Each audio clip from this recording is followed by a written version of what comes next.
दोस्तों नमस्कार। पीएम मोदी जब फ्रांस की यात्रा पर थे तब किसी को उम्मीद नहीं थी कि भारत इतनी जल्दी फ्रांस के साथ एक नए जेट इंजन को डेवलप करने की डील पर सहमति बना लेगा। पर भारत ने अमेरिका और ब्रिटेन दोनों देशों को झटका देते हुए फ्रांस की कंपनी सेफ्रॉन के साथ यह डील फाइनल कर यह बात साफ कर दी है कि भारत अगले कुछ सालों में हथियारों के मामले में आत्मनिर्भर बनने की तरफ बड़ी तेजी से काम कर रहा है। और अब इसी को लेकर एक बड़ी अपडेट निकल कर आई है जिस पर हमारी आज की पोस्ट होने वाली है। दरअसल भारत ने फैसला लिया है कि वह सेफ्रॉन के साथ मिलकर जिस नए 110 किलो न्यूटन का इंजन विकसित करने वाले हैं उसके फेज 1 में ही हम उसके 400 इंजन खरीदने वाले हैं, जो डिफेंस सेक्टर के हिसाब से देखें तो काफी बड़ा ऑर्डर है। और अगर पहले ही चरण में ऐसे 400 इंजन खरीदेंगे तो इसकी कीमत आने वाले समय में काफी ज्यादा कम हो जाएगी, क्योंकि शुरुआती रिपोर्ट के अनुसार हम सेफ्रॉन के साथ मिलकर जिस इंजन को डेवलप करेंगे उसकी पर यूनिट कॉस्ट 13 से 14 मिलियन डॉलर के बीच होगी।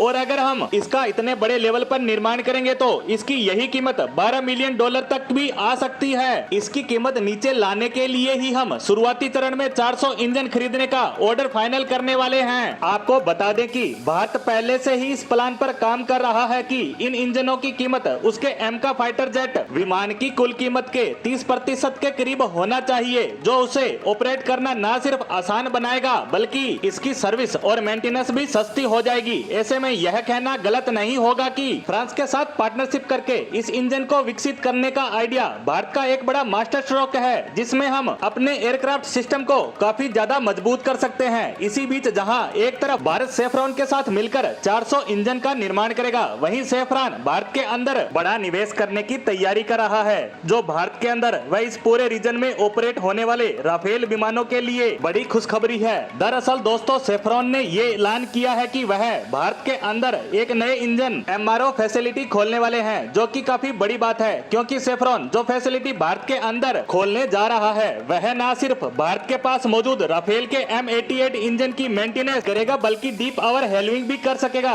जिसके लिए हमें इंजन हमेशा पेरेंट कंपनी के पास भेजना पड़ता है। पर यह फैसिलिटी भारत में होने से हमारा इन सब को लेकर होने वाला खर्च बचेगा। साथ ही भारत को नई टेक्नोलॉजी मिलने से ये सब जरूरी काम हम देश के अंदर ही कर सकेंगे, जो भारत के राफेल बेड़े के लिए बड़ा फायदेमंद होगा। आपको बता दें कि सेफ्रॉन की यह फैसिलिटी अगले साल तक ऑपरेशनल हो जाएगी, जिसको लेकर तैयारियां बड़ी तेजी से की जा रही हैं, क्योंकि भारत और फ्रांस दोनों देश मिलकर एक नए जेट इंजन को डेवलप कर रहे हैं। भारत के पास राफेल के इंजन की मेंटेनेंस और सर्विस की ओवरऑल फैसिलिटी होना जरूरी है, क्योंकि भारत 36 राफेल के बाद 26 राफेल एम अपनी नौसेना के लिए खरीदने की तैयारी कर रहा है, जिसे देखते हुए सेफ्रॉन का यह कदम भारत के लिए एक बड़ी खुशखबरी के रूप में देखा जा रहा है। वहीं नए जेट इंजन हमारे तेजस मार्क 2 और एमका के लिए डेवलप होने से हम इस क्षेत्र में आत्मनिर्भर तो होंगे ही, साथ ही हम इन हथियारों को दूसरे देशों को एक्सपोर्ट करके हमें आर्थिक लाभ भी मिलेगा। इसी के साथ सेफ्रॉन के भारत में निवेश को लेकर आई खबर पर हमारी आज की पोस्ट को यहीं समाप्त करते हैं। धन्यवाद।